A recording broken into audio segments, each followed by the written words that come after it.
សាលាឧទ្ធរភ្នំពេញនៅថ្ងៃប្រហ័ននេះបានសម្រេចតម្កល់ការផ្ដន្ទាទោសលោកកឹមសុខាមេដឹកនាំគណបកប្រឆាំងនិងបានបន្ថែមទោសដោយបានហាមឃាត់មិនឲ្យលោកចេញទៅក្រៅប្រទេសរយៈពេល5ឆ្នាំដែលការសម្រេចនេះត្រូវបានមេធាវីនិងក្រុមអ្នកឃ្លាំមើលយល់ថាជាការអនុវត្តផ្ទុយពីឆន្ទៈរបស់រដ្ឋាភិបាលដែលបានលើកឡើងពីការផ្សះផ្សានិងការឯកភាពជាតិក្នុងខណៈដែលកម្ពុជាកំពុងរងការឈ្លានពានទឹកដីពីប្រទេសជិតខាងកាលពីថ្ងៃទី8និងទី9ខែមេសាឆ្នាំ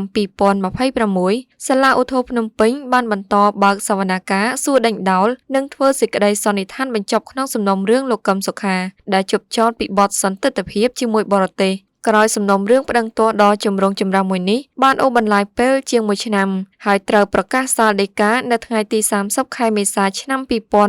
2026សហមេធាវីការពារសិទ្ធិឲ្យលោកកឹមសុខាគឺលោកផាញ់ហេងបានឲ្យដឹងថាសភាព្រហ្មទណ្ឌសាលាឧទ្ធរភ្នំពេញនៅថ្ងៃនេះបានសម្រេចតម្កល់សាលក្រមសាលាដំបងរាជធានីភ្នំពេញទុកជាបានការដដែលក្នុងសំណុំរឿងគុណក្តីរបស់លោកនិងបានហាម5បន្ថែមទៀតមិនឲ្យលោកកឹមសុខាចេញទៅក្រៅប្រទេសរយៈពេល5ឆ្នាំលោកបន្តថាការសម្រេចនេះក្រុមប្រឹក្សាជំនុំជម្រះបានសម្អាងហេតុដោយយោងទៅលើការស្នើរបស់តំណាងអัยការនិងតំណាងរបស់មេធាវីរដ្ឋាភិបាលដែលស្នើសុំឲ្យចាប់ឃុំខ្លួនលោកកឹមសុខា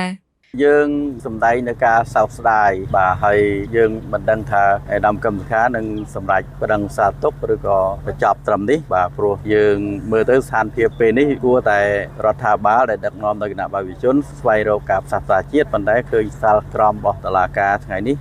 សាលដីការបស់តុលាតថ្ងៃនេះវាមិនដូចការរំពឹងទុក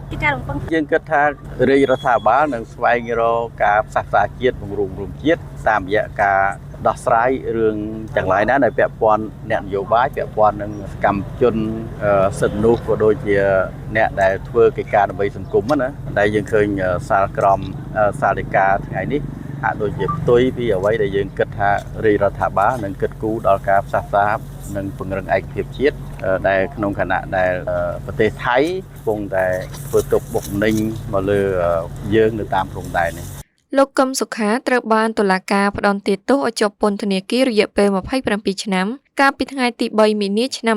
2023ពីបទសន្តិទ្ធភាពជាមួយបរទេសដោយត្រូវឃុំខ្លួននៅក្នុងផ្ទះព្រមទាំងដកហូតសិទ្ធិពលរដ្ឋនិងសិទ្ធិនយោបាយជាស្ថាពរប្រធានគណបកប្រជាធិបតេយ្យជឿនលឿនលោកយ៉ែមពញ្ញរិទ្ធបានបង្ហាញការខកចិត្តនិងសោកស្ដាយយ៉ាងខ្លាំងចំពោះសារដីការបស់សាលាឧទ្ធរដែលបន្តផ្ដន្ទាទោសយ៉ាងធ្ងន់ធ្ងរទៅលើលោកកឹមសុខាហើយថែមទាំងបានហាម5មិនឲ្យលោកចេញទៅក្រៅប្រទេសរយៈពេល5ឆ្នាំបន្ថែមទៀតដែលនេះជាសារនយោបាយមួយដែលធ្វើប៉ះពាល់ដល់ទឹកចិត្តប្រជាពលរដ្ឋយ៉ាងខ្លាំងពីការកាត់ក្តីមួយនេះមិនថាតែជាអង្គទូតឬមួយក៏មតិយោបល់អ្នកវិភាគនយោបាយអ្នកនយោបាយឬក៏ប្រជាពលរដ្ឋទេលោកតែងតែលើកឡើងគឺចង់ឲ្យមានតម្លាភាពចង់ឲ្យមានសិទ្ធិសេរីភាពក្នុងការបញ្ចេញមតិសិទ្ធិសេរីភាពនៃការជួបជុំហើយនិងសិទ្ធិសេរីភាពនៃការចូលរួមនយោបាយដោយពេញលេញដោយគ្មានការរើសអើងហើយនៅពេលដែលមានការកាត់ក្តីបែបនេះទៅលើប្រធានគណៈបកមួយឲ្យជាប់ទោសយ៉ាងធ្ងន់ធ្ងរជាទីបំផុតដែលគាត់ដែលពួកយើងយល់ឃើញថាគាត់ពុំបានប្រព្រឹត្តខុសខុសនោះវាធ្វើឲ្យមានសម្ពាធផ្លូវចិត្តទៅលើប្រជាពលរដ្ឋយ៉ាងខ្លាំងបាទ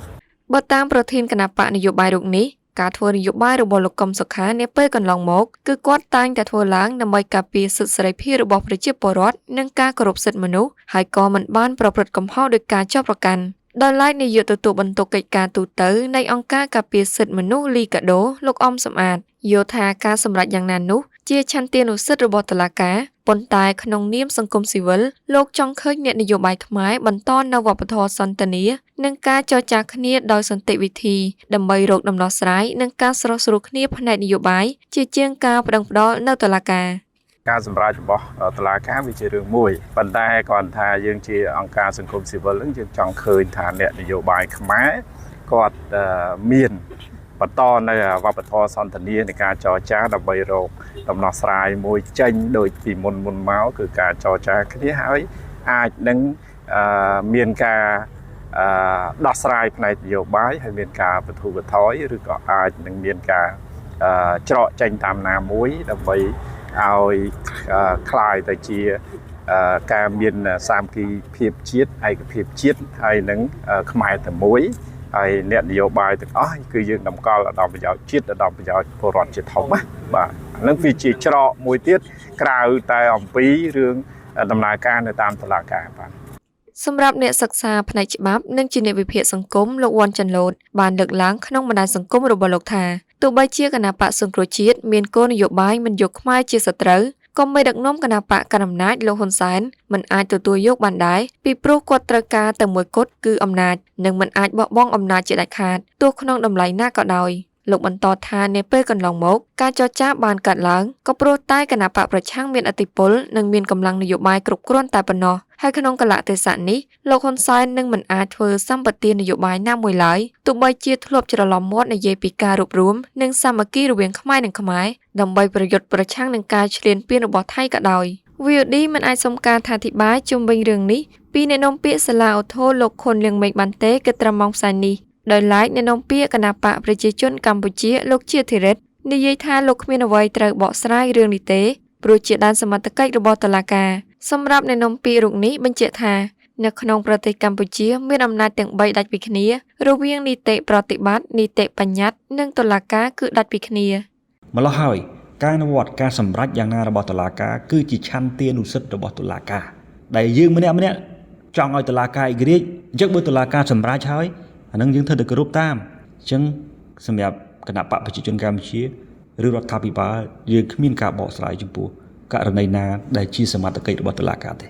ជំវិញការប្រកាសសារដីកាលើសំណុំរឿងលោកកឹមសុខានេះដែរស្ថានទូតបរទេសប្រចាំនៅកម្ពុជាមួយចំនួនក៏បង្ហាញការសោកស្ដាយនិងការខកចិត្តជាខ្លាំងផងដែរស្ថានទូតអូស្ត្រាលីប្រចាំនៅកម្ពុជាបានចេញសារនៅលើទំព័រ Facebook របស់ខ្លួនថាសេចក្តីសម្រេចតម្កល់ការផ្ដន់ទោសលោកកឹមសុខានៅថ្ងៃនេះគឺជាការខកចិត្តយ៉ាងខ្លាំងខណៈអូស្ត្រាលីបានលើកឡើងជាប្រចាំពីការព្រួយបារម្ភចំពោះការប្រើយន្តការច្បាប់ដើម្បីកម្រិតគណៈបកប្រឆាំងប្រពន្ធដដែលបន្តថាលទ្ធផលនេះរឹតតែធ្វើឲ្យអូស្ត្រាលីកាន់តែមានការព្រួយបារម្ភនិងជំរុញឲ្យកម្ពុជាចាត់វិធានការពិតប្រាកដដើម្បីពង្រីកលំហស៊ីវិលនិងសេរីភាពនយោបាយព្រមទាំងបង្កើតលក្ខខណ្ឌសម្រាប់ការបោះឆ្នោតពិតប្រាកដនិងមានការប្រកួតប្រជែង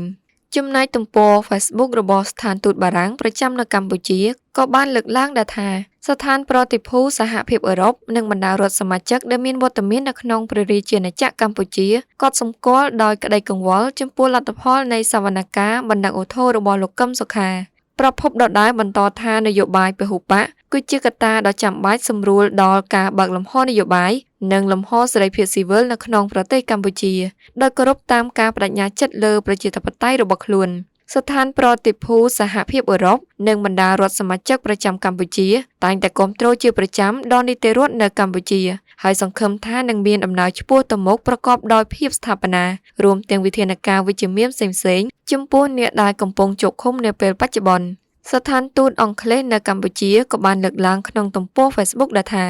យើងចង់ឃើញលោកកឹមសុខាត្រូវបានដោះលែងពីពន្ធនាគារនិងសេរីភាពនយោបាយរបស់លោកត្រូវបានស្ដារឡើងវិញយើងជឿជាក់ថារឿងនេះនឹងជួយពង្រឹងលទ្ធិប្រជាធិបតេយ្យនៅកម្ពុជា